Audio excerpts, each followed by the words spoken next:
ఇప్పుడే పుష్ప టైలర్ అయితే వచ్చేసింది. ఈ పుష్ప టైలర్ చూసిన తర్వాత నా ఒపీనియన్ చెప్పాలంటే టైలర్ కటింగ్ చాలా అంటే చాలా బాగా చేశాడనిపించింది. ఈ మూవీలో క్లూ ఎక్కడ కూడా ఇయ్యలేదు డైరెక్టర్. పుష్ప మూవీ గురించి చాలా లోతుగా మాట్లాడుకుందాం. ఈ మూవీలో కొన్ని క్యారెక్టర్స్ తీసుకొచ్చాడు డైరెక్టర్. జగతి బాబు అలాగే కొన్ని మంది యాక్టర్లు వర్క్ చేశారనుకోవచ్చు ఈ మూవీలో. పుష్ప 1లో స్మగ్లర్గా ఎలా ఎదిగాడో చూపెట్టాడు డైరెక్టర్. పుష్ప 2లో ఒక ఇండియాగా స్మగ్లర్ అయ్యి ఇండియాకి మొత్తం తెలిసేలాగా ఇంటర్నేషనల్గా ఒక పెద్ద గ్యాంగ్స్టరే ఉందనుకోవచ్చు పుష్పకి. పుష్ప 1లో చాలా మిగిలిచ్చాడు. పుష్ప 2లో అవన్నీ కూడా బయటికి వస్తాయనుకోవచ్చు మనం. పుష్ప 1 ఆ రేంజ్లో ఉంటే పుష్ప 2 ఇంకా ఏ రేంజ్లో ఉంటుందో మనం ఆలోచించాల్సిందే. టైలర్ కటింగ్ అలా ఉందనుకోవచ్చు. బ్యాక్గ్రౌండ్ మ్యూజిక్ వేరే లెవెల్లో ఉందనిపించింది.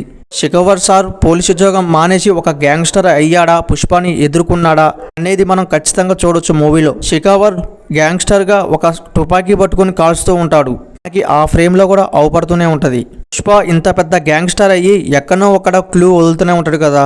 పోలీసులు కూడా పుష్పని పట్టుకునే అవకాశాలు ఉంటాయి. పుష్పకి ఒక ఇంటి పేరు లేదనేది ఎలా ఎదుగుతున్నాడో వాళ్ళ అన్నయ్యలకి తెలిసేలాగా చూపెట్టడానికి మనం. పుష్ప మూవీ వచ్చి ఇప్పటికి 2 ఏళ్ళైంది. ఈ 2 ఇప్పటికి డేట్ ఖరారైందనుకోవచ్చు మనం పుష్ప 2ని.